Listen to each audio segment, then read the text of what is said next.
Fertilization is the epic story of a single sperm facing incredible odds to unite with an egg and form a new human life. It is the story of all of us.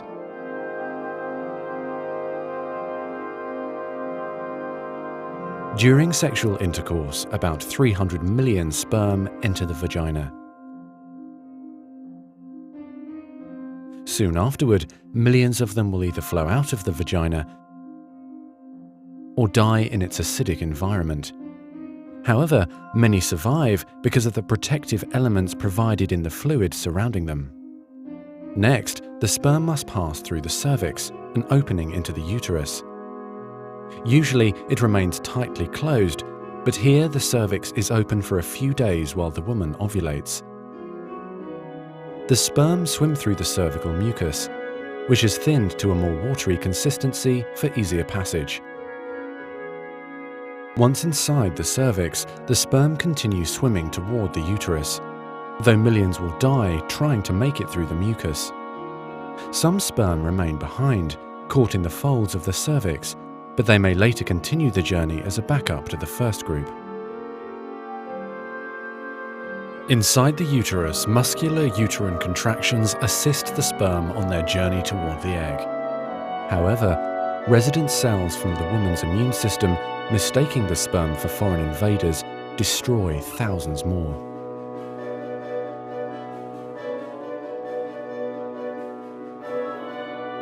Next, half the sperm head for the empty fallopian tube, while the other half swim toward the tube containing the unfertilized egg. Now, only a few thousand remain. Inside the fallopian tube, tiny cilia push the egg toward the uterus. To continue, the sperm must surge against this motion to reach the egg. Some sperm get trapped in the cilia and die. During this part of the journey, chemicals in the reproductive tract cause the membranes covering the heads of the sperm to change.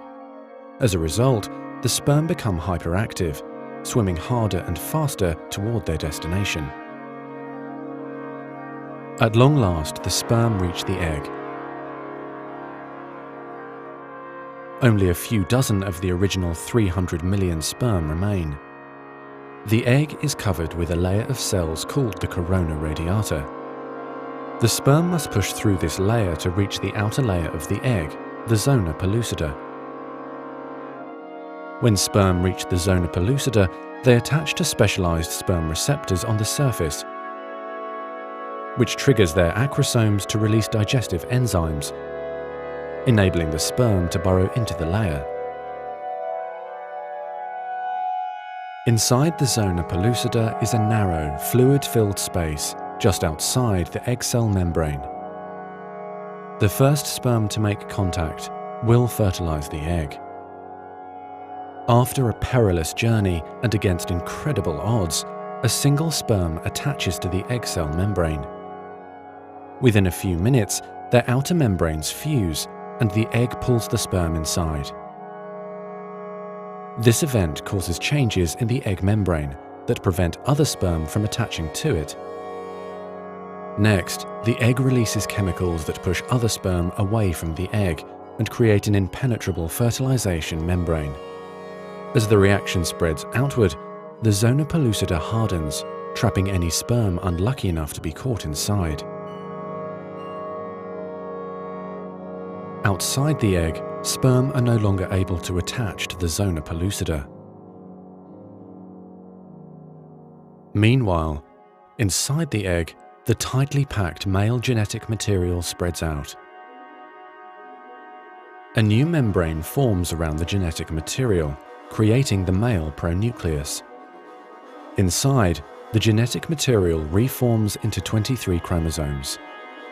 The female genetic material, awakened by the fusion of the sperm with the egg, finishes dividing, resulting in the female pronucleus, which also contains 23 chromosomes. As the male and female pronuclei form, spiderweb-like threads, called microtubules, pull them toward each other. The two sets of chromosomes join together, completing the process of fertilization.